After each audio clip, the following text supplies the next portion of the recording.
nous allons pouvoir passer au cœur de cette première partie d'émission, Église d'Orient. Pourquoi autant de divisions? Et donc je reçois Henri Adam de Villiers, qui est maître de chapelle à la paroisse Sainte-Eugène-Sainte-Cécile dans le 9e arrondissement, mais également, et surtout pour le sujet qui nous concerne, maître de chapelle de la paroisse de la Très Sainte Trinité, qui est dans le 16e arrondissement, rue François Gérard, pas très loin de Radio Courtoisie, du studio de Radio Courtoisie, et qui est la paroisse russe catholique de Paris. Bonsoir Henri. Bonsoir Benjamin. Et on peut peut-être rappeler d'ailleurs les horaires de la liturgie. Des offices, oui. Nous avons la divine liturgie de Saint Jean Chrysostome tous les dimanches à 9h15. Elle est précédée des offices de tierce et de sexte selon la tradition byzantine. Et c'est très très beau, n'hésitez pas à venir. C'est une petite communauté mais très soudée et très sympathique. Et très priante. Et puis il n'est pas nécessaire d'être russe pour y être. Il y a beaucoup d'amis de la Russie qui y sont en tout cas. Et pas beaucoup de Russes d'abord. C'est-à-dire que les Russes en France sont déjà bien sûr une poignée et les Russes catholiques et non orthodoxes sont vraiment une infime minorité. Donc, mais c'est une paroisse qui a eu dans son passé récent un grand rôle dans l'animation de la résistance spirituelle en Russie, en aidant notamment dans les années terribles du communisme certains prêtres et orthodoxes là-bas, notamment le père Alexandre Mien, qui est une figure du renouveau spirituel de la Russie. Voilà.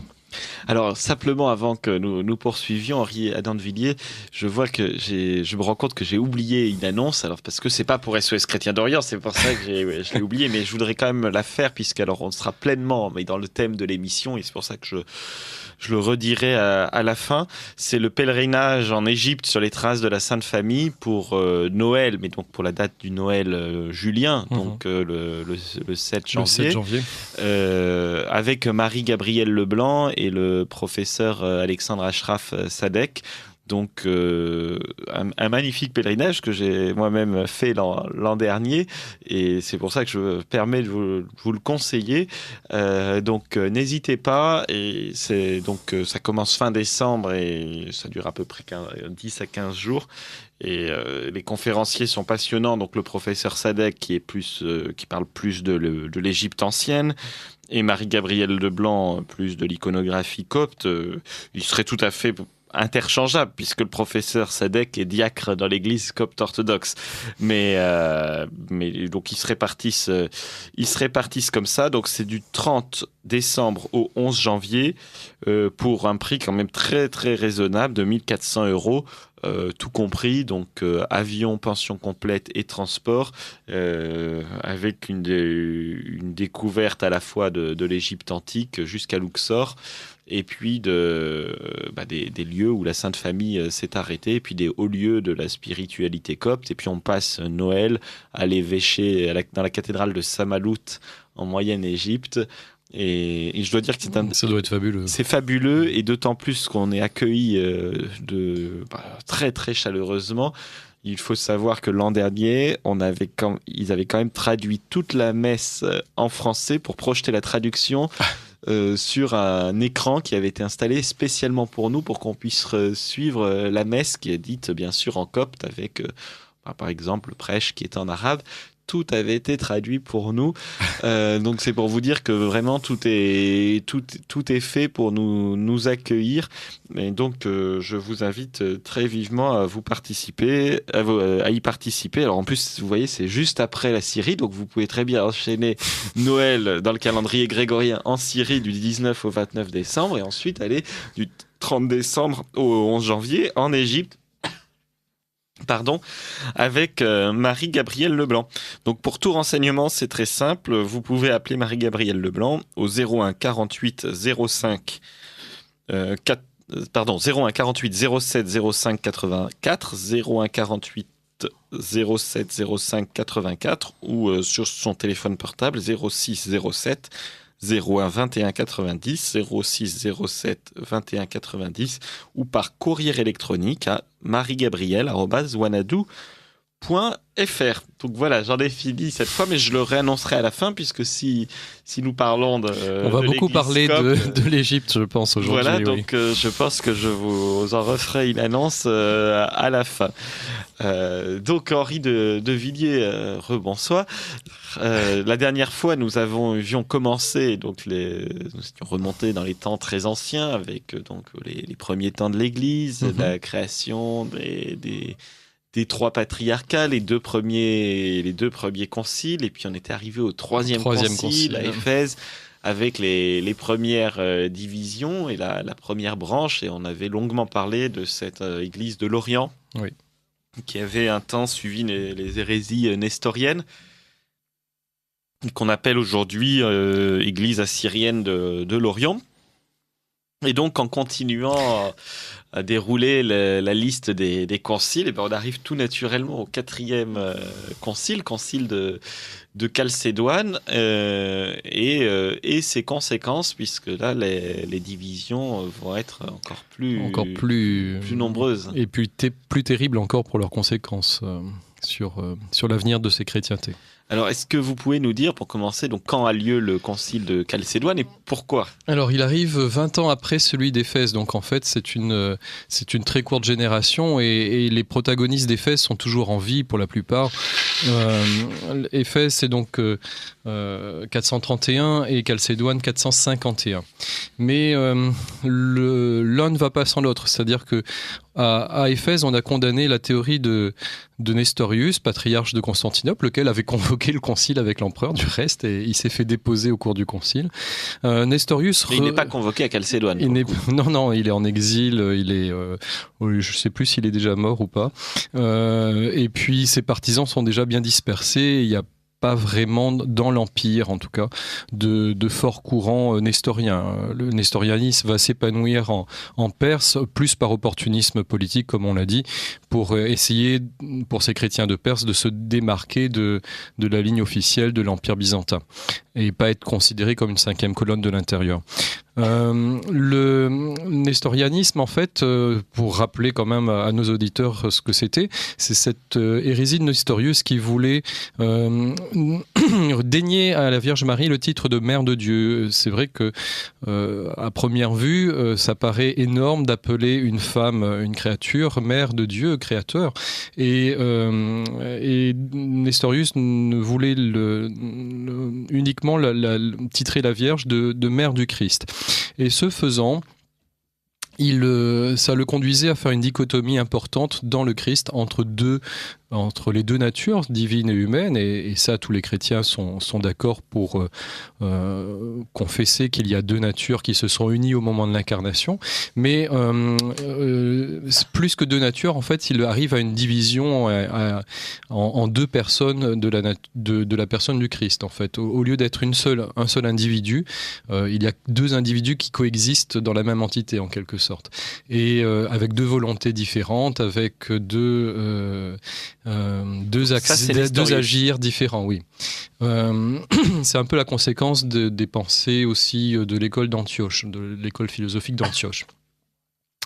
Et Saint Cyril de Jérusalem a vu le danger. Il ne s'agissait pas simplement de défendre le titre de Mère de Dieu, ça allait bien plus loin, puisque quelque part, le nestorianisme induisait que l'être humain, finalement, était une chose si peu valorisante pour Dieu qu'il concédait à s'incarner, mais pas vraiment quelque part, et que il n'y avait pas de vraie union. En fait. Oui, les deux natures gardaient leur distance, et il n'y avait pas vraiment dans l'incarnation ce mystère insondable de Dieu qui devient homme. C'était une incarnation d'apparence quelque part. Et pour réfuter ces thèses, Saint Cyril avait écrit à Nestorius, avait notamment écrit des lettres à Nestorius, dont l'une d'entre elles se termine par 12 anathèmes. Patriarche d'Alexandrie. Oui, pape d'Alexandrie. Et que le pape de Rome a proclamé au XIXe siècle docteur de l'Église catholique. Saint Cyril donc anathémise les positions de Nestorius, et ces anathèmes sont pas forcément toujours formulés tous de façon très claire. sur l'union des deux natures divines et humaines dans la personne du Christ. Et le Nestorius est déposé, on fait la chasse dans l'Empire à ses partisans, et on fait tellement la chasse que finalement on va avoir un effet de balancier, et à force de réfuter la division des deux natures, on va finalement à tomber dans l'hérésie inverse, en fait, le monophysisme qui va être le fait d'un moine de... Alors c'est très rapide. C'est très rapide, oui, c'est en quelques années. C'est un moine bien oublié, d'ailleurs. Autant c'est clair, quand on parle de nestorianisme, on voit bien qui est l'auteur en la personne de Nestorius, mais le monophysisme dont on va parler, on a bien oublié son fondateur, qui est un archimandrite, un abbé, on pourrait dire, de la banlieue de Constantinople, Eutychès. Un moine assez influent parce qu'il a l'oreille de l'impératrice et le grand chambellan de la cour qui est un eunuque et son filleul, donc il va avoir une très forte influence sur l'empereur Théodose II et dans son zèle un peu trop fanatique contre les thèses de Nestorius va développer des thèses inverse, c'est-à-dire que là, certes, dans le Christ, les deux natures se sont unies, mais la divinité est tellement importante que finalement l'humanité a été écrasée par cette divinité, et dans l'agir du Christ, dans la volonté du Christ, il n'y a plus que Dieu qui s'exprime, et l'être humain a disparu, la nature humaine disparaît quelque part. Une sorte de Rasputin. Un peu, oui. Et il y a aussi, bien sûr, dans tout ça, des considérations politiques qui nous échappent désormais, mais qui étaient très présente dans l'esprit de cette époque, hélas. La formule qui va faire exploser le patriarche de Constantinople, la formule de Tychès, c'est que la nature humaine et la nature divine se sont unies comme une goutte d'eau qui se serait jetée dans l'océan, en fait. La nature humaine, c'est la goutte d'eau et qui est tombée dans cet océan de la divinité, et finalement il ne reste plus grand-chose de la nature humaine dans le Christ. Autant la nature humaine se dissolverait dans la divinité. Oui. Et une thèse un peu extrême, et qui là encore est aussi une atteinte quelque part au mystère de l'incarnation. C'est difficile de parler de ce mystère car c'est fou de la part de Dieu d'avoir choisi de devenir homme, mais là on est quand même dans une incarnation, là encore un peu de façade, c'est-à-dire que finalement Dieu consent à prendre une apparence humaine, une chair humaine, mais celle-ci disparaît, ne s'exprime plus en fait. C'est vraiment le contrepoint du nestorianisme, mais c'est un contrepoint extrême. Et cette phrase a un grand succès, la goutte d'eau qui tombe dans l'océan. On débat énormément dans tout l'Empire sur cette question. Et le patriarche de Constantinople, qui est Saint Flavien, réunit un synode qui excommunie Tychès. L'excommunication se fait en 439 de mémoire et Eutychès se fait appel au pape, qui est le grand pape formidable de cette époque, un grand théologien qui est Saint Léon le Grand, un docteur vraiment d'une grande clarté, d'une grande limpidité et aussi d'une grande énergie au service de l'Église. Il fait appel à l'empereur. Alors là, chance pour lui, c'est quelque part, il l'a dans sa poche puisqu'il a des appuis puissants à la cour, Théodose II. Et il fait appel aussi au patriarche d'Alexandrie, contre le patriarche de Constantinople. Donc Saint Cyril. Alors Saint Cyril est mort en 444, un peu après Éphèse, et c'est son successeur qui est Dioscore, un personnage un peu complexe et pas forcément toujours sympathique. Et le patriarche Dioscore voit aussi l'opportunité pour lui de reprendre le leadership sur Constantinople, car on en avait parlé la fois dernière. Voilà. Les trois patriarcats, avec dans l'ordre protocolaire Rome, Alexandrie et Antioche. Et en fait, on intercale Constantinople entre Rome et Alexandrie. Pour des raisons politiques, parce que c'est devenu la seconde capitale de l'Empire, la capitale de l'Empire d'Orient. Et donc, le patriarche de Constantinople d'Alexandrie n'a pas vraiment digéré cette disposition du premier concile de Constantinople de 381. Et il bénéficie aussi, Dioscore, de l'aura de son prédécesseur. C'est le successeur de Saint Cyril, et Saint Cyril est le champion d'Éphèse. Il a quelque part sauvé la pensée de l'Église sur l'incarnation, et il va un peu se prévaloir de cela pour quelque part être lui-même un docteur universel. Dioscore se pose comme le garant de l'orthodoxie dans toute l'Église, aussi bien d'Occident que d'Orient. C'est le pape d'Alexandrie, et il ne veut pas renoncer à ses privilèges. Il se fait même déjà appeler patriarche écuménique. L'écuménique, donc, c'est cette idée que finalement il gouverne le monde entier quelque part. Et ses partisans lui donnent ce titre. Alors, tout ça s'agite. Alors que Alexandrie n'avait juridiction que sur l'Afrique. Que sur l'Afrique, oui. Et finalement, le Eutychès arrive à convaincre Dioscore, surtout qu'en fait Eutychès quelque part est un champion de la théologie de Saint Cyril d'Alexandrie, et le pape est plus réservé. Saint Léon le Grand reçoit un peu les lettres de Flavien, le patriarche de Constantinople, celle de la défense d'Eutychès, et cette histoire de gouttes d'eau qui se perd dans l'océan, ça ne lui plaît pas. Mais l'empereur Théodose II décide de réunir un concile. Le pape ne donne pas vraiment son assentiment à cette réunion de concile écuménique, et on fait un concile, le second concile d'Éphèse, qui est oublié parce qu'en fait il ne fait pas partie de la liste des conciles écuméniques comme on va le voir. Le concile se réunit à nouveau à Éphèse, donc pour la deuxième fois, après celui donc en quelle année ? Alors c'est 449. Et là ça se passe vraiment très très mal. Flavien est au concile, mais c'est Dioscore, le patriarche d'Alexandrie, qui préside le concile. Les légats du pape arrivent comme toujours en retard, et lorsqu'on veut lire la lettre du pape de Rome, de Saint Léon le Grand, eh bien on leur coupe la parole et on leur empêche de lire le message du pape. Et le message du pape était... Est-ce que tous les évêques avaient pu venir ? Non, ils n'étaient pas si nombreux que ça, ils étaient environ 150. Enfin, les conciles, c'est très difficile d'avoir exactement un nombre précis d'évêques, car tous ne restent pas forcément pendant la durée des travaux du concile, donc on a des chiffres qui fluctuent selon les sessions du concile, et ils ne sont pas très très nombreux, beaucoup moins nombreux que plus tard, 2 ans après, à Chalcédoine. Et comme par hasard, la convocation du concile est faite entre Dioscore et Théodose, et là, l'empereur et le patriarche d'Alexandrie s'entendent déjà pour faire venir uniquement les gens qui leur plaisent au concile. Donc ils fabriquent une majorité quelque part.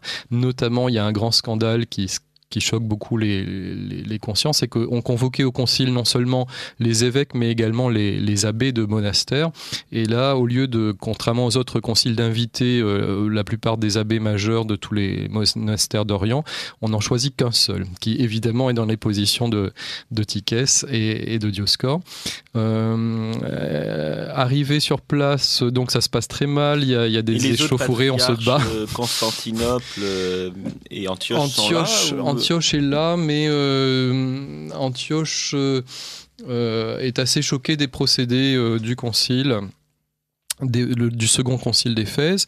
On frappe le pauvre patriarche Saint Flavien en plein concile, on le moleste. Saint Flavien, qui est le patriarche de Constantinople. On le dépose.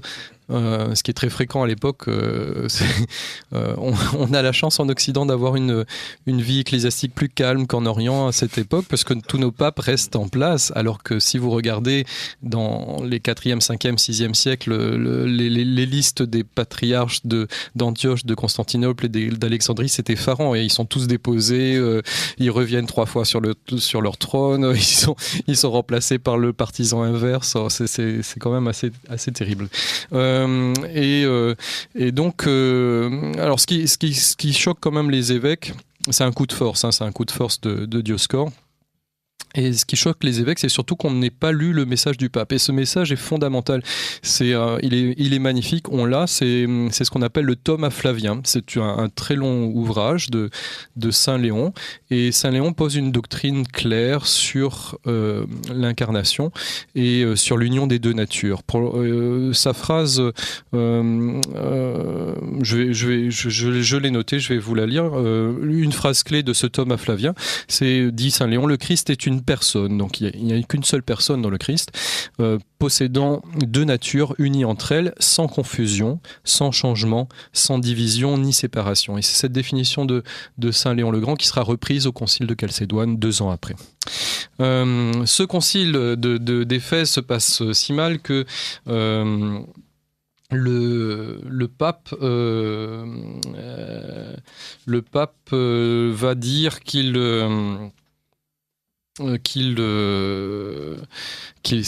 appelle le brigandage, le brigandage d'Éphèse. Et comment se fait-il que le pape ne vienne pas en personne ? C'est constant au concile ? C'est un peu étrange, effectivement, mais c'est une constante dès le concile de Nicée, en fait. En même temps, en Occident, on a des conciles locaux. On a même eu des conciles en Occident avant l'Orient, semble-t-il. Mais c'est des conciles provinciaux. Où quand même il y a parfois 200-300 évêques, mais le pape, en fait, pour ses conciles écuméniques, celui de Nicée déjà, celui de Constantinople ensuite, celui d'Éphèse également, n'envoie que des légats, des délégués, des ambassadeurs en quelque sorte, et dans ces conciles dits écuméniques, en fait c'est surtout des conciles d'orientaux, car les évêques occidentaux sont très peu présents. À Chalcédoine, je crois qu'il y a 5 évêques occidentaux, dont 2 qui étaient là un peu par hasard parce qu'ils avaient été exilés. Donc ça reste quand même des débats inter-orientaux. Ça reste des débats orientaux qui échappent largement à l'Occident. Est-ce que c'est de là que vient l'expression d'Orient débat du sexe des anges ? Alors c'est un peu plus tard, mais là il faut aller au XVe siècle. On prétend effectivement qu'il y a eu un concile qui a débattu du sexe des anges pendant que les Turcs attaquaient Constantinople. Mais bon, ça tient un peu de la légende. Mais effectivement, on a peine à concevoir l'âpreté de ces discussions théologiques et la violence que ça a pu engendrer dans la société. Ça passionnait les foules et en fait entraînait quand même des réactions d'une violence qui peut nous échapper de nos jours. En tout cas, ces débats, ce byzantinisme, c'est un terme qu'on emploie aussi en français, peut être un peu choquant quand même, parce que malgré tout, la charité n'a pas toujours primé dans ces affaires. Mais en même temps, il fallait quand même avoir une position claire sur... C'est aussi parce qu'ils étaient très chrétiens. Sur l'incarnation. Ils se sentaient concernés. Oui, tout à fait. Quand tout le monde s'en fiche, c'est sûr qu'ils ne risquent pas de provoquer des grands débats. Alors le brigandage d'Éphèse se passe, le latrocinium, comme l'appelle Saint Léon le Grand, on traduit ça par brigandage. Donc ce concile d'Éphèse de 449 n'est pas retenu dans la liste des conciles œcuméniques, et il favorise Eutychès est réhabilité, donc on lève son excommunication, on le restaure à la tête de son monastère, et Flavien, le patriarche de Constantinople, est déposé. On l'exile, et le pauvre, d'ailleurs, après avoir reçu tant de coups en plein concile, meurt quelques jours en partant pour l'exil. En fait, il décède, il est considéré comme ça. Donc c'est la naissance en fait de ce mouvement qu'on va appeler le monophysisme. Alors pourquoi monophysisme ? Puisque monophysis, c'est la nature de Dieu, finalement, la nature divine prime dans l'incarnation, et la nature humaine se dissout comme une goutte d'eau dans l'océan, en fait, pour reprendre la formule de Eutychès. La chance, quelque part, pour la foi catholique, c'est que l'empereur meurt juste après. Théodose II, et son successeur n'est pas aussi favorable, la nouvelle impératrice en particulier, ça passe beaucoup par les femmes à cette époque-là, ne sont pas aussi favorables au camp de Tychès qui agite encore beaucoup les rues de Constantinople. Et le pape aussi n'est pas du tout... et le pape est furieux, Saint Léon le Grand est furieux de ce pseudo-concile d'Éphèse et va essayer de favoriser la réunion d'un nouveau concile. Où là, pour une fois, le pape va être très... même s'il n'est pas là, où la diplomatie du pape de Rome va être très très active. On peut considérer que les premiers conciles, celui de Nicée, Constantinople, étaient des débats orientaux auxquels l'autorité du pape de Rome venait mettre un sceau en disant oui, c'est vrai, c'est correct ce que vous avez fait, à quoi vous êtes arrivé dans vos débats, c'est ça, c'est ce qu'il faut penser. Mais là, au contraire, Saint Léon le Grand va prendre l'initiative et va faire réunir par l'empereur un deuxième concile 2 ans après, donc c'est très très rapide, à Chalcédoine. Chalcédoine est une petite ville en face de Constantinople. Elle existe encore en Turquie actuelle. On peut voir toujours la basilique dans laquelle... Côté asiatique. Donc. Côté asiatique, oui. Dans laquelle le concile s'est réuni, la basilique de Sainte-Euphémie. Et là, c'est le premier concile à réunir autant d'évêques. Elle est toujours debout, cette basilique ? Elle est toujours debout, oui. Alors, vous écoutez Radio Courtoisie, libre journal de la plus grande France de Benjamin Blanchard. Je reçois ce soir Henri Adam de Villiers, donc maître de chapelle de la paroisse Sainte-Eugène, Sainte-Cécile à Paris et de la paroisse de la Très Sainte Trinité des Russes catholiques dans le 16e arrondissement, rue François-Gérard. Et l'émission est intitulée « Église d'Orient, pourquoi autant de divisions ?» Et nous en sommes à la seconde émission sur ce sujet. Il y en a sûrement d'autres. Et nous arrivons tout juste... Trop de divisions. au concile de Chalcédoine. Donc vous disiez, Henri Adam de Villiers, que le concile de Chalcédoine est une petite ville en face de Constantinople, voilà. en Asie mineure. Et donc, c'était le premier concile où il y avait autant d'évêques. Donc, oui. C'est le 4e concile œcuménique. On estime qu'ils ont été jusqu'à 600 évêques lors de ce concile, ce qui est considérable. Hein. On avait moitié moins à Nicée, parce que la question agite quand même beaucoup les esprits. Le concile est réuni comme d'habitude par décret impérial. C'est l'empereur Marcien qui a succédé à Théodose II qui lance le concile, mais à la demande expresse du pape de Rome, et ça c'est la première fois en fait dans l'histoire des conciles que le pape prend l'initiative de réunir un concile. Et alors comment réagit le pape d'Alexandrie ? Très mal, puisqu'il est déposé par le concile. Donc il vient quand même au concile. Je suis pas sûr qu'il ait été invité. Mais il est déposé et Eutychès est à nouveau excommunié une seconde fois. Flavien est réhabilité post-mortem. Et le concile Chalcédoine, c'est très intéressant aussi parce que dans sa démarche, il va synthétiser tous les conciles précédents, c'est-à-dire Nicée, Constantinople et Éphèse, le premier véritable concile d'Éphèse, pas le brigandage, et il va renouveler la condamnation de Nestorius.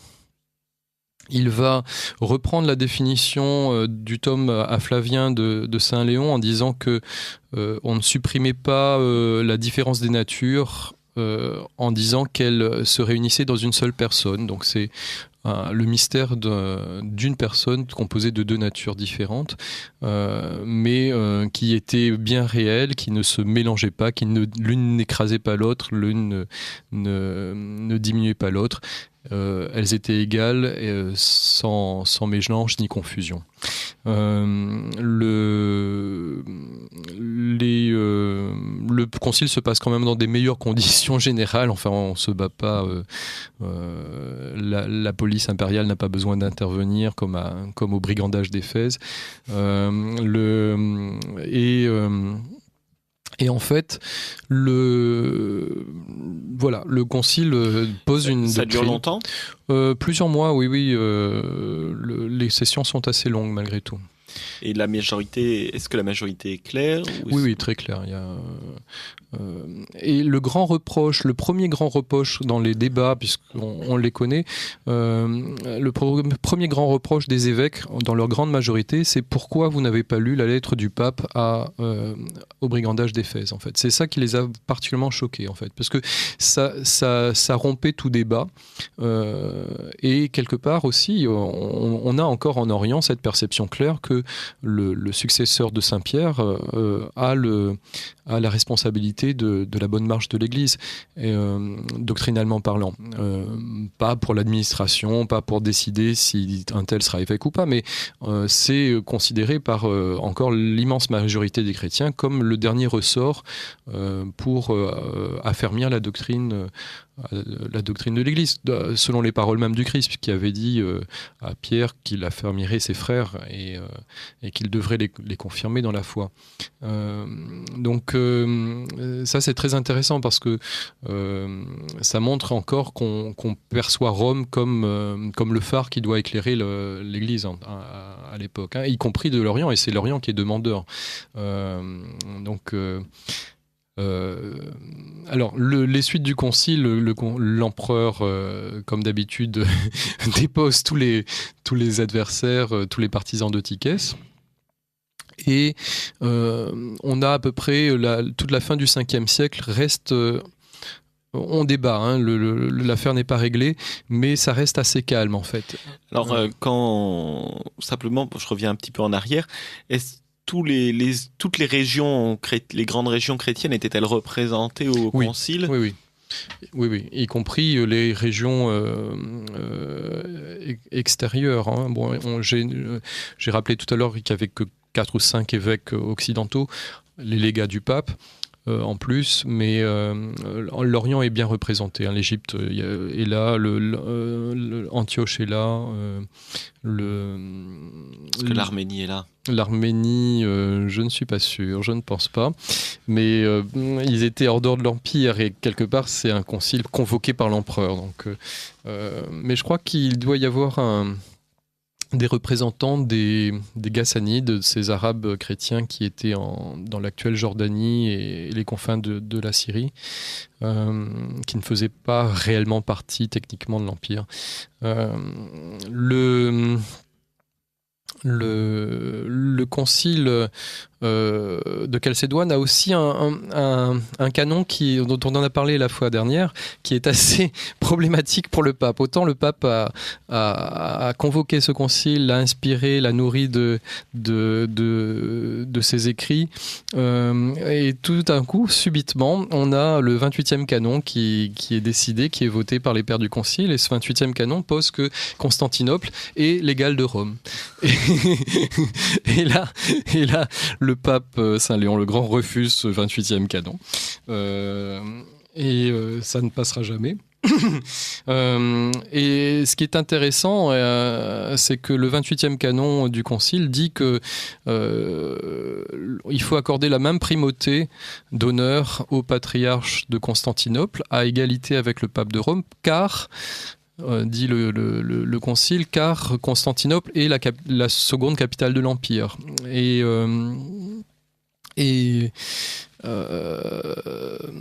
la justification du canon n'est que administrative et pas spirituelle. Et le pape réplique, mais qui a fondé l'église de Constantinople ? Nous avons été fondés par Saint Pierre, Saint Paul, qui ont versé leur sang à Rome. Nous sommes le successeur de Saint Pierre.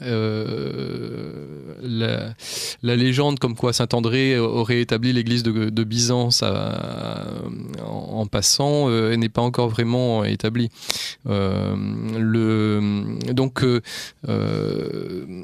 On essaie, l'empereur, et puis le nouveau patriarche qui a succédé à Flavien essaie de passer en force, et ils parviennent puisque le 28e canon est voté et signé par les pères du Concile, essaie de mettre sur un pied d'égalité Rome et Constantinople.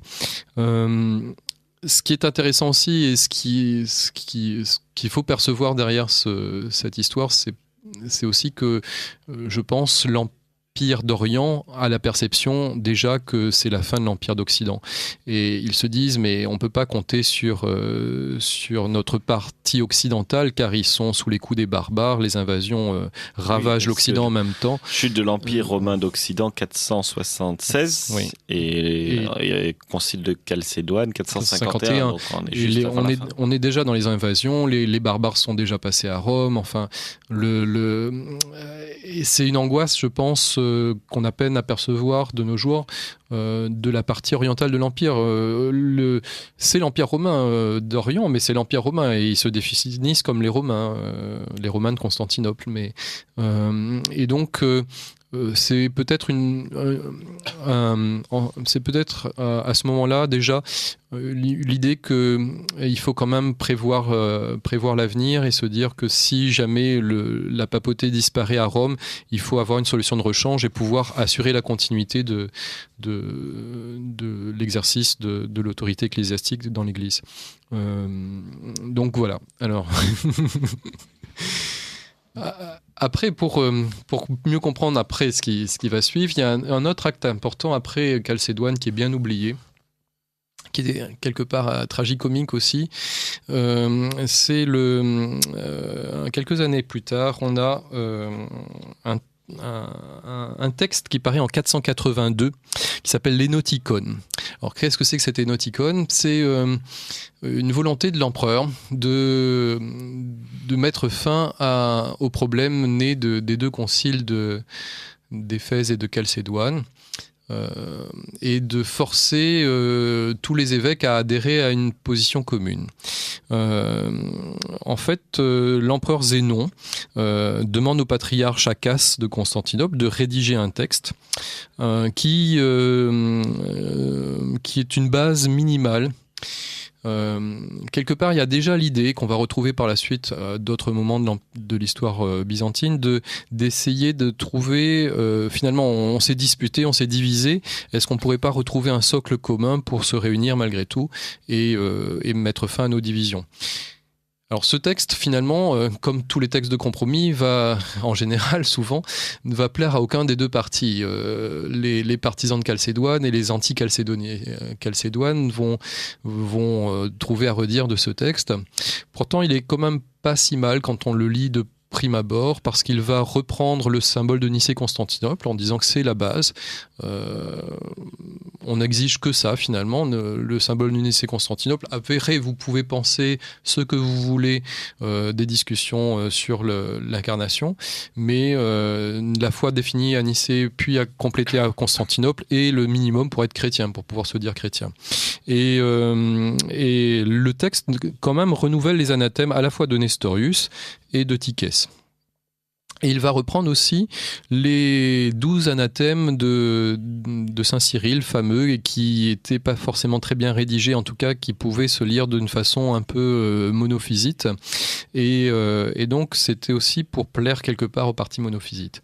Et l'empereur va exiger que tout nouvel évêque dans l'Empire signe cet acte pour pouvoir devenir évêque. Et parce que donc après Chalcédoine, alors même qu'il y avait une forte majorité pour le concile, tout de suite il y a eu des contestations. Est-ce que c'est des contestations qui sont liées à des zones géographiques, à des sièges ? Oui, parce que à Chalcédoine, Alexandrie a été humiliée, on a déposé son patriarche et l'Égypte ça passe pas en Égypte. Enfin, l'empereur essaie d'imposer un nouveau patriarche sur le siège d'Alexandrie, mais dès qu'il meurt, les Égyptiens réélisent un nouveau patriarche qui est dans la ligne de Dioscore et de Saint Cyril, et donc monophysite.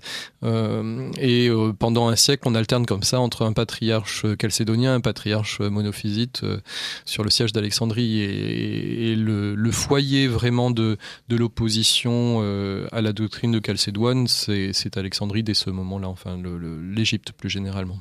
Et à Antioche, comment a pris le concile ? Les deux écoles, les deux sièges étaient toujours rivaux. La théologie d'Antioche a accentué la nature humaine du Christ, tandis que la théologie d'Alexandrie avait tendance à effacer, gommer la nature humaine et à mettre l'accent sur la nature divine en fait.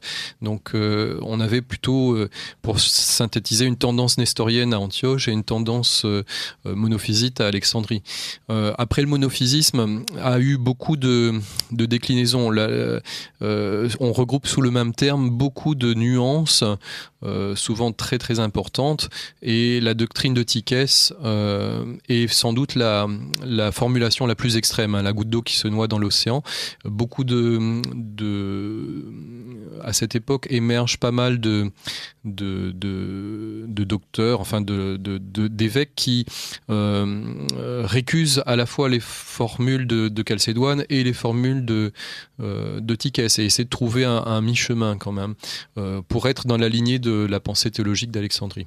En particulier, l'un d'entre eux qui a joué un très très grand rôle, c'est Saint Sévère, enfin Saint pour les monophysites, pardon, Sévère d'Antioche, le patriarche Sévère d'Antioche, qui a été patriarche imposé par au début du VIe siècle. Donc là, on avance un petit peu. Et c'est là où les vraies divisions apparaissent, parce que pour l'instant, encore au Ve siècle, encore 50 ans après Chalcédoine, il n'y a pas deux églises divisées, en fait. Hein. On discute. Un seul patriarche Alexandrie, un seul patriarche d'Antioche, etc. Voilà. Tout à fait. Et les doublons, le dédoublement des sièges patriarcaux va se faire au VIe siècle.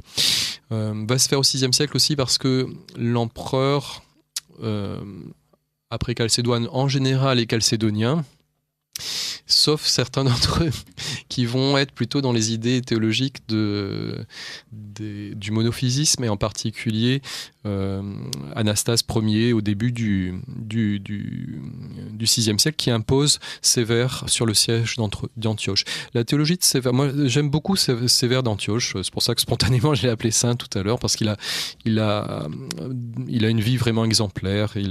C'est un ascète, il refuse vraiment les honneurs, et il a une vie personnelle très édifiante. C'est un grand penseur, il écrit énormément, et puis c'est peut-être aussi pour ça que je l'aime bien, c'est un grand hymnographe. Il compose énormément d'hymnes qui sont encore en usage dans l'église jacobite, et même encore dans la liturgie byzantine, on a quelques pièces de lui qui subsistent. On a souvent changé le nom de l'auteur parce que c'était pas très recommandable de donner cette origine, mais il y a encore une hymne qu'on chante tous les dimanches à la divine liturgie byzantine qui probablement est de la main de Sévère d'Antioche. Sévère d'Antioche va avoir une théologie un peu différente. Il va reprendre certaines formulations qui sont déjà chez Saint Cyril d'Alexandrie, parce qu'on trouve des textes de Saint Cyril qui ne collent pas avec les définitions de Chalcédoine. C'est ça aussi, hein, le gros problème, c'est que dans certaines expressions de Saint Cyril ne parle que d'une seule nature, et dans le Christ, et pas de deux natures. La vision explicitée par Sévère d'Antioche, c'est que Sévère va parler d'un théandrisme, c'est-à-dire que il va parler d'une nature qui est composée de deux, en fait.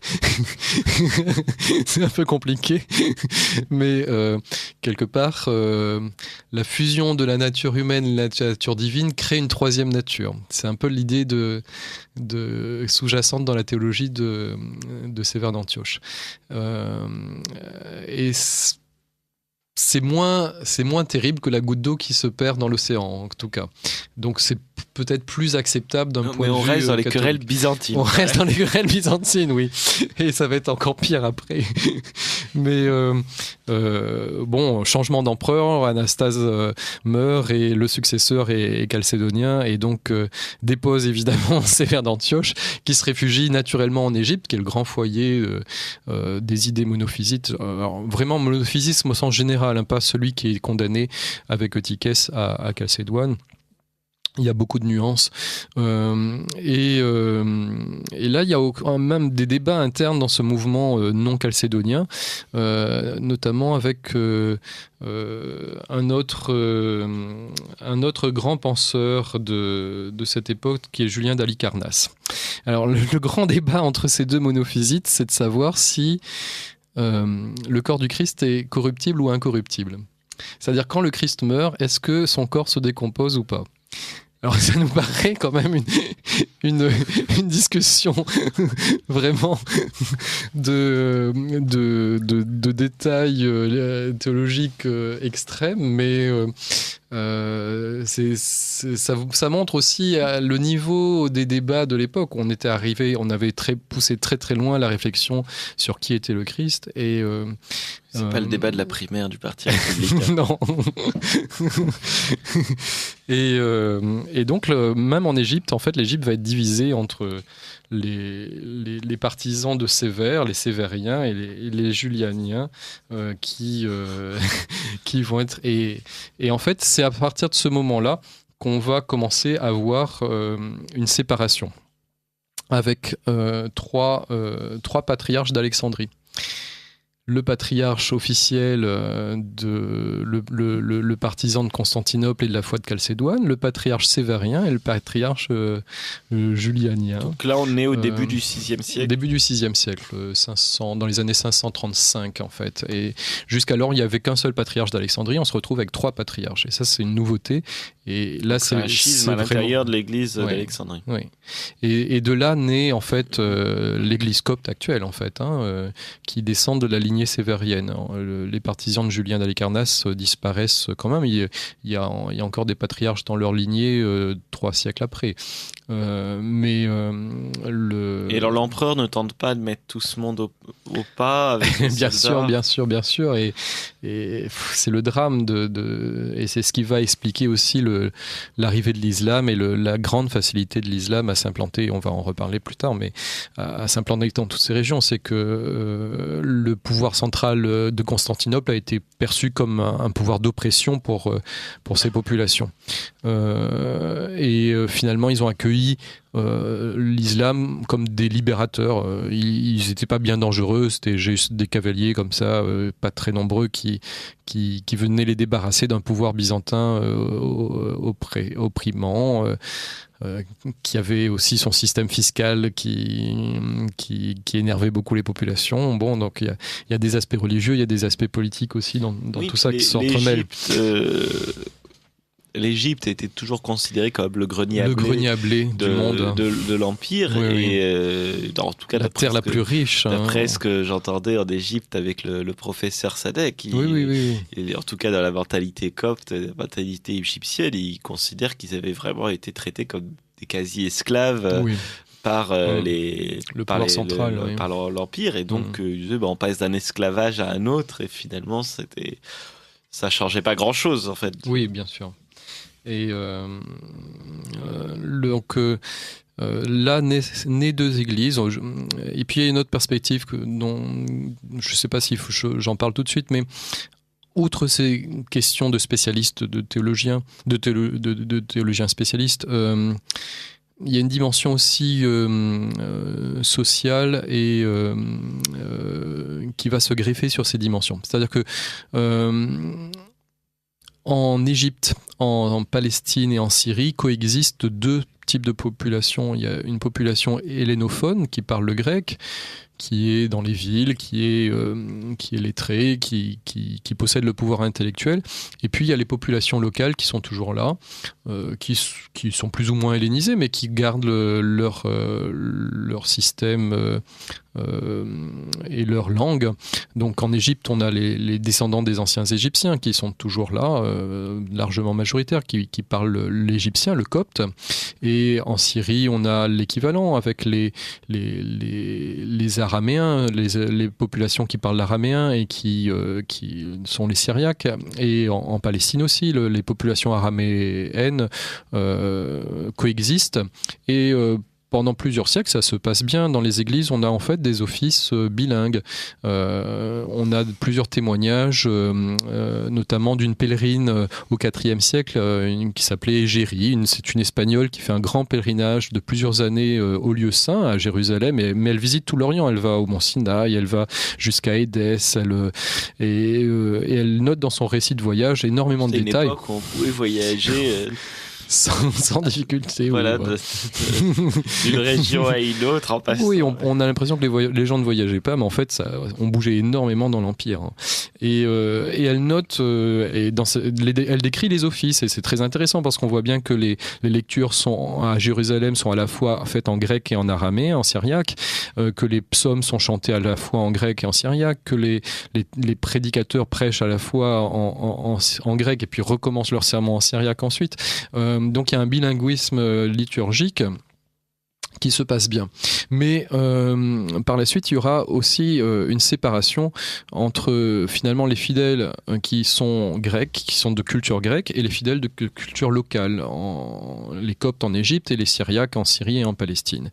Et sur les querelles théologiques va se greffer aussi cette distinction. C'est-à-dire que les monophysites vont prospérer dans le terrain local. Les Coptes en Égypte vont adopter le monophysisme. Les Syriaques en Syrie vont le faire également, et en Palestine. Et majoritairement, les populations grecques vont garder le lien avec Constantinople, c'est naturel, c'est logique, et aussi du coup la foi officielle qui est en vigueur à Constantinople, donc la foi catholique orthodoxe. Et ce qui est un peu triste, c'est qu'on va assister donc à des naissances de nouvelles églises qui vont être plus aussi des églises nationales, et il y a un fort sentiment nationaliste quelque part. Peut-être qu'on colle des catégories du XXe siècle sur ces faits, mais il y a cette réalité qui est importante. Il y a un désir d'autonomie face au pouvoir grec de Constantinople, qui est considéré comme oppressant quelque part. Mais alors, vous avez beaucoup parlé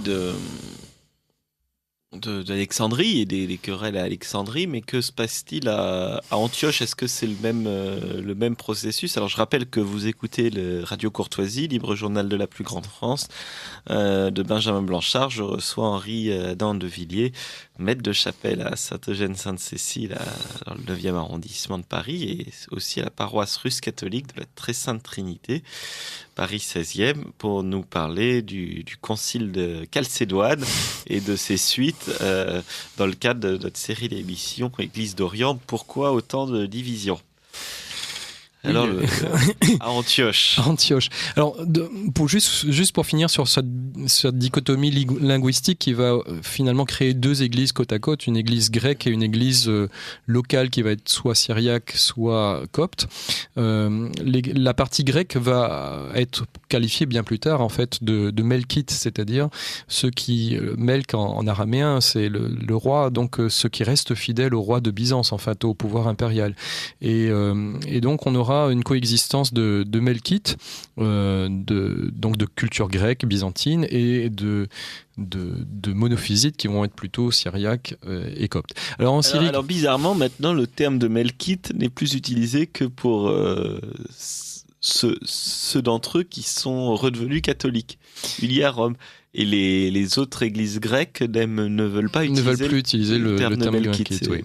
Mais qui a été quand même c'est un sobriquet à l'époque. Je suis pas forcément injurieux, mais voilà. Enfin, c'est ceux qui restent fidèles à Constantinople en dépit de tout. Et qui conservent les traditions liturgiques byzantines. Parce qu'on va voir aussi que les liturgies se séparent, les églises se séparent, mais les formes liturgiques vont se diviser aussi. Et donc le VIe siècle, on a parlé de Sévère d'Antioche, décidément, qui est un des fondateurs d'un monophysisme atténué. On a forgé au XXe siècle le terme de miaphysisme, à partir d'une expression de Saint Cyril du reste, pour parler de cette doctrine de Sévère, qui est à peu près la doctrine officielle des églises coptes séparées actuelles et également syriaques. Et on admet de nos jours que ces formules peuvent être entendues dans un sens tout à fait catholique. Et il il y a eu plusieurs déclarations communes entre le pape de Rome et le pape d'Alexandrie, par exemple, montrant qu'il n'y avait pas de division théologique sous-jacente, enfin que on ne pouvait pas entendre dans les condamnations de Chalcédoine une condamnation des théologies de ces églises, en fait, de ces églises qui sont difficiles à qualifier. Est-ce qu'elles sont orthodoxes ? Non. On peut parler d'églises pré-chalcédoniennes puisqu'elles n'ont pas reçu le concile de Chalcédoine. Alors ça, venons-en, parce que vous nous dites que elle l'avait quand même un peu reçu puisqu'elles ne l'ont pas refusé complètement, en fait. Si, elles le refusaient parce qu'elles étaient attachées aux formules de Saint Cyril qui ne collaient pas avec la définition de Chalcédoine. Mais à partir de quel moment l'ont-elles refusé ? Parce que vous disiez que les 30 premières années, ça n'avait pas tellement bougé. Les 50 premières années, jusqu'à la fin du 5e siècle, on n'a pas vraiment une église monophysite. On a des évêques qui professent des théories monophysites, plus ou moins monophysites. Il y a tout un large éventail et c'est très, très complexe. Beaucoup d'ailleurs refusent eux-mêmes les théories de Tychès. Mais il n'y a pas une église monophysite. Les empereurs, selon leur tendance, vont déposer les uns ou les réhabiliter. Et la création d'églises se fait qu'au VIe siècle. Donc quand même 50 ans après le concile de Chalcédoine. L'énoticon dont j'ai parlé tout à l'heure va être important parce qu'en fait, pour être évêque, il fallait signer ce texte. D'ailleurs, j'ai pas fini avec lui. Ce texte a été décidé par l'empereur de Constantinople et qui a confié sa rédaction au patriarche de Constantinople. Mais sans demander l'avis du pape, ni d'un concile, ni d'un synode d'évêques.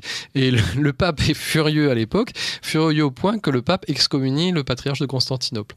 Et donc, on parle toujours du grand schisme de 1054, mais il y a déjà une première excommunication, c'est ce qu'on a appelé le schisme d'Akas. Et il faut attendre 60 ans pour que à nouveau ce schisme soit résorbé. Alors Constantinople n'en tient pas vraiment compte, mais Rome et Constantinople ne sont plus en communion pendant plusieurs générations. Ça indique un peu la complexité de ces querelles. Le grand organisateur d'une église monophysite va être un personnage qu'on appelle Jacques Baradé ou Jacques Baradaï. C'est une déformation d'un mot syriaque bourdoyo qui veut dire vêtu de haillons, parce qu'en fait c'était un moine au départ qui est né près d'Édesse, donc de culture araméenne, et qui va se faire ordonner évêque au milieu du VIe siècle, notamment appuyé par la fameuse impératrice Théodora, la femme de Justinien, qui a joué un grand rôle dans ces querelles, parce qu'elle a beaucoup séjourné en Égypte, donc elle est plutôt convaincue par les thèses monophysites au sens large, et elle va influer sur son mari. Et Jacques Baradaï est ordonné évêque avec un autre pour les Ghassanides. Les Ghassanides sont ces populations arabes qui sont déjà aux confins de l'Empire en Orient et qui sont chrétiennes. Il y a des Arabes chrétiens déjà depuis bien longtemps, et ces tribus arabes sont à peu près sur les territoires de la Jordanie actuelle et puis de l'est de la Syrie actuelle. Et Jacques Baradaï a toujours été dans les idées monophysites. Et il est évêque. Et c'est formidable parce qu'à l'époque, il ne restait plus dans le monde entier que 3 évêques monophysites qui professaient le monophysisme. Et lui, il va avoir une activité extraordinaire, très énergique.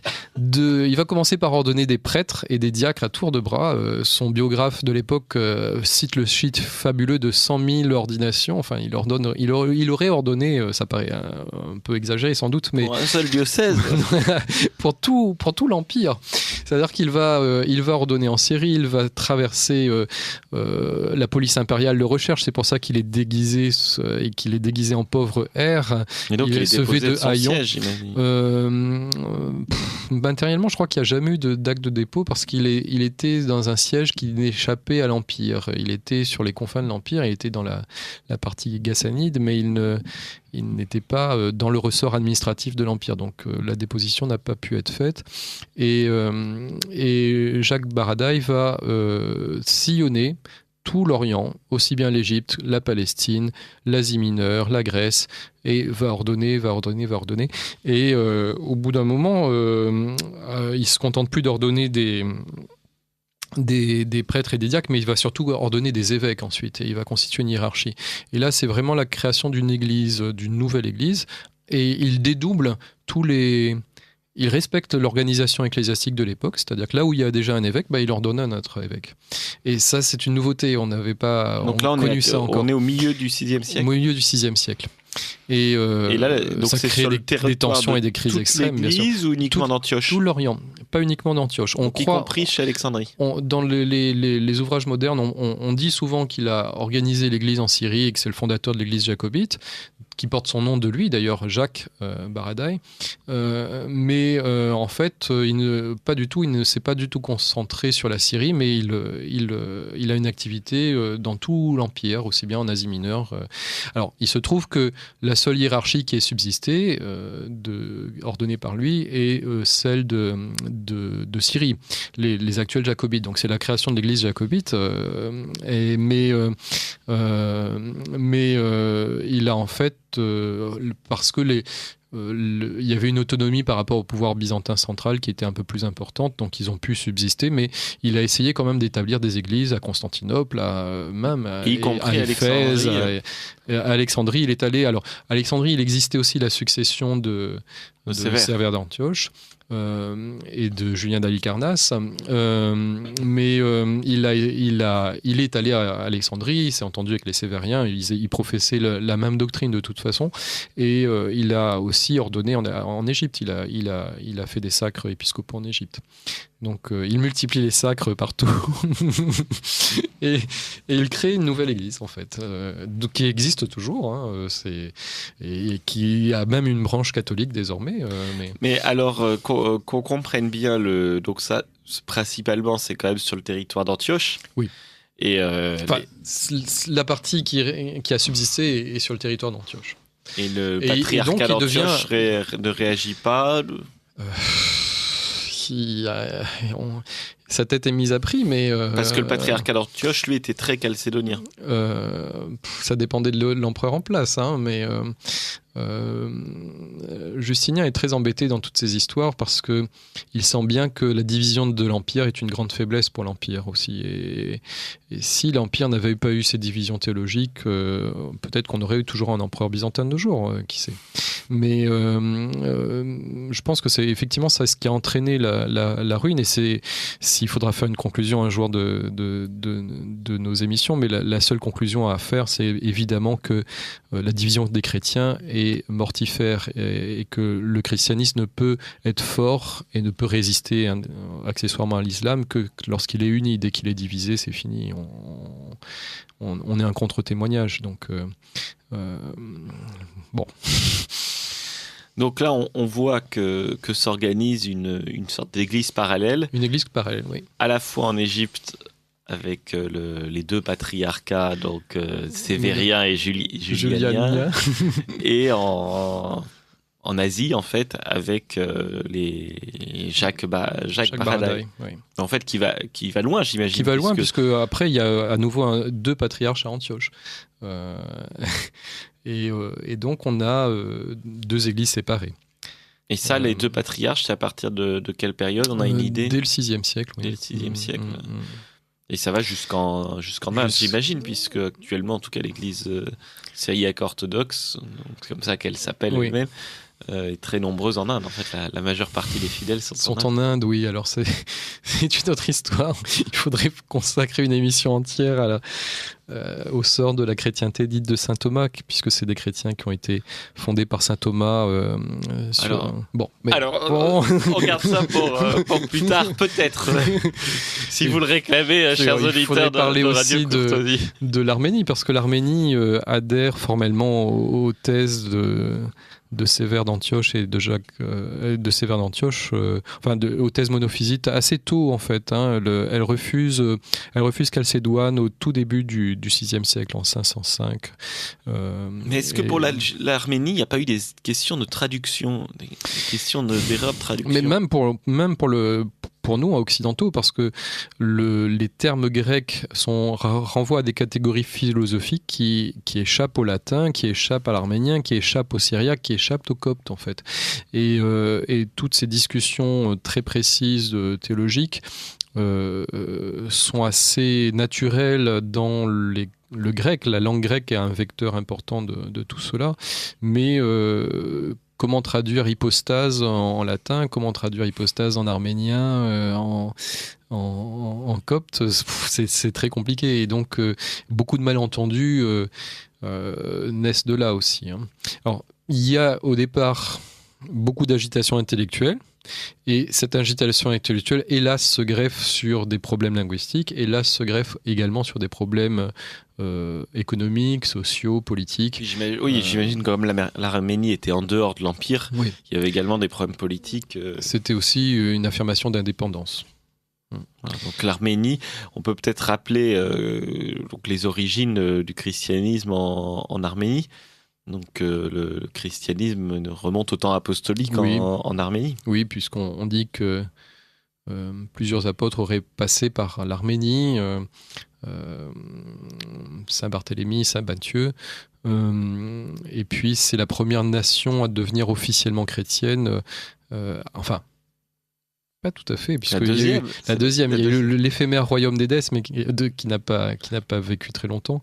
Mais en tout cas, avec la conversion du roi Tiridate au début du IVe siècle, on a le premier État chrétien encore aujourd'hui.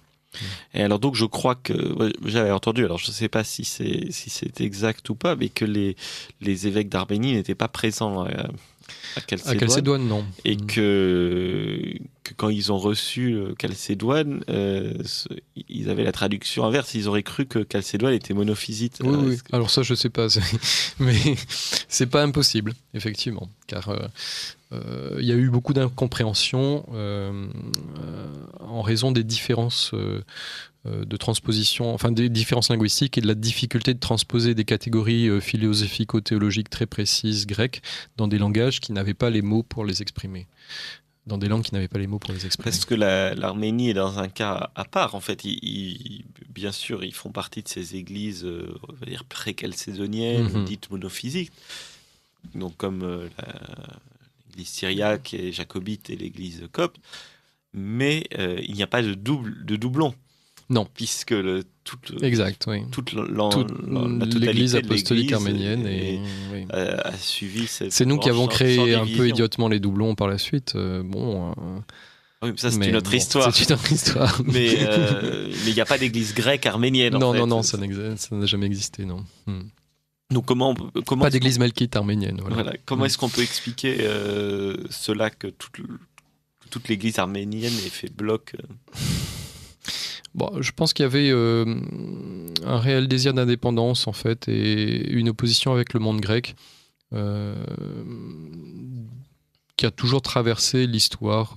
Les relations entre les Byzantins et les Arméniens ont toujours été un peu complexes. On a encore très tard, dans le Moyen-Âge, des polémiques vraiment stériles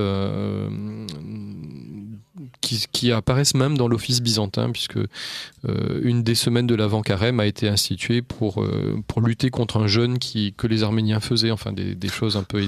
Donc pendant cette semaine-là, on a le droit de manger de la viande parce que les Arméniens font le jeûne, en fait. Donc c'est des choses quand même très, très spéciales, mais qui donnent un peu la nature de l'acrimonie qui pouvait exister parfois entre ces deux nations, mais bon. Donc là, au VIe siècle, au milieu du VIe siècle, on se retrouve avec, donc pour schématiser, pour récapituler, avec d'un côté une église de Rome, donc qui n'est plus appuyée sur l'Empire. Qui a fait schisme avec Constantinople. Voilà. Qui est sous les coups des barbares en même temps, le Rome est envahi, donc il faut se remettre ça aussi en perspective. Et en Orient, donc une église de Constantinople qui est adossée à l'empereur. Oui. Et qui est en but à des créations d'églises parallèles, on va dire, qui refusent, qui professent une foi un petit peu différente. Et qui, à la fois en Égypte, à la fois en Asie, et puis aux marges de l'Empire, vous avez l'Arménie, et puis... Il y a d'autres marges dont on n'a pas parlé. Voilà. Il y a une marge bien oubliée qui est le sud de l'Égypte avec la Nubie, qui a été chrétienne jusque tard dans le Moyen-Âge. Et on a 3 évêchés en Nubie. Et alors 2 d'entre eux sont monophysites et le 3e est chalcédonien. Alors qu'est-ce que c'est la Nubie aujourd'hui? La Nubie, c'est la Libye ou le Soudan? Le Soudan. C'est la région un peu au nord de Khartoum. C'est la zone entre Khartoum et la frontière égyptienne, jusqu'à Abou Simbel à peu près. Et il y a eu une très belle civilisation chrétienne, malheureusement oubliée, qui est tombée sous les coups de l'islam. Et il y a eu 3 royaumes en fait nubiens. Leur problème était là encore le manque d'unité. Et donc dès qu'on est désuni face à l'islam, c'est toujours pareil, on se fait avoir. Et donc 2 royaumes avec 2 évêques qui étaient monophysites et le 3e qui était chalcédonien, évidemment. C'est un peu la nature humaine hein, de créer des divisions et de la rivalité. C'est dans le péché originel, c'est la jalousie de Caïn et Abel. Hein. On a ça depuis les origines. Et malheureusement, ça se traduit tellement de façons dans l'histoire humaine. Et hélas, également, ça a eu une influence dans les histoires ecclésiastiques. Et puis une dernière... marge de l'Empire. Une autre marge encore. On a parlé des Ghassanides. C'est un point important. C'est ces Arabes qui sont sur la marge de l'Empire. C'est ces tribus qui nomadisent sur les marges de la Palestine et de la Syrie et qui deviennent chrétiennes très tôt et qui adoptent le monophysisme. Là encore aussi pour... quelque part une revendication d'indépendance qui est la même que les Syriaques de Syrie. Et puis il y a une très très belle histoire aussi, et un des fleurons du monophysisme, c'est l'Éthiopie, l'actuelle Éthiopie, qui est le 2e ou 3e royaume chrétien, puisque l'Éthiopie devient chrétienne avant l'Empire romain, avant la France, bien loin avant la juste France. Juste après l'Arménie et juste après le royaume d'Édesse. Et l'Éthiopie devient chrétienne, c'est une très très belle histoire. C'est un naufrage en fait parce qu'on voyageait beaucoup et c'était un géographe qui manifestement allait en Inde en bateau sur la mer Rouge qui venait de l'Empire romain et 2 de ses esclaves étaient chrétiens, Frumens et Édèse et ils échouent. Les 2 esclaves sont amenés à la cour du roi d'Aksum. Là ils parlent du Christ, ils parlent de leur foi et ils parviennent à annoncer l'évangile et l'empereur se convertit. Était païen ou païen, oui, païen, mais c'est vrai que ces populations-là étaient très proches du judaïsme déjà, donc il y a une proximité qui a permis d'apporter la foi. Et puis il y a déjà cet épisode dans les Actes des Apôtres de la conversion de l'eunuque de la reine Candace d'Éthiopie. Alors c'est un peu problématique de savoir ce qu'on désignait sous le nom d'Éthiopie à l'époque, parce que les géographes, pour eux, l'Éthiopie c'était plutôt ce qu'on appellerait nous la Nubie, le sud de l'Égypte lorsqu'on longe le Nil.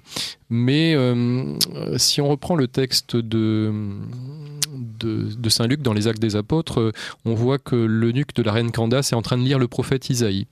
Et donc il est sans doute pas païen, et donc il a sans doute déjà une forte proximité avec le judaïsme, et ça collerait plus avec ce qu'on sait de l'Éthiopie de l'époque. Donc ce serait pas impossible déjà qu'il y ait des premières conversions dès cette époque. Pourtant la dynastie éthiopienne se revendique comme descendant de Salomon, donc voilà, c'est étonnant qu'il ne soit pas juif. On a peu de lumière sur ce qu'était la religion des Éthiopiens avant leur conversion au christianisme. Néanmoins, il y a quand même quelques temples en Éthiopie qui datent de l'époque ancienne d'Aksum, et on ne sait pas très bien les cultes qui s'y rendaient. Pourquoi pas, ça pouvait être aussi bien des gens de synagogue. Oui, je crois qu'on voit un trône en pierre à Aksum. Oui, mais tout ça est un peu mystérieux. En tout cas, le christianisme s'épanouit dans l'empire d'Aksum. Et cet empire, dès le concile de Nicée, on parle d'un évêque d'Éthiopie, d'un évêque d'Aksum qui dépend de l'évêque d'Alexandrie.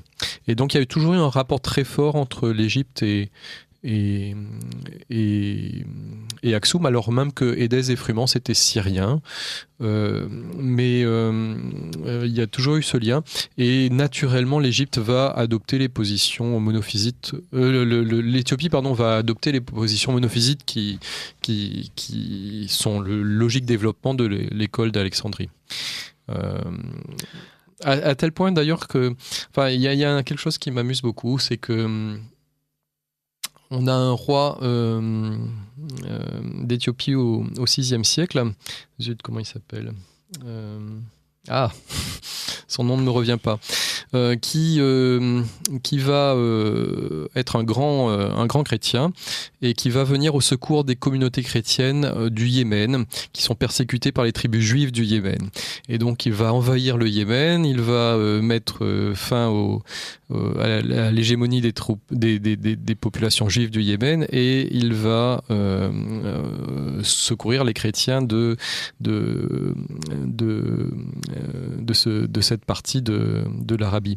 Et c'est avant l'arrivée de l'islam.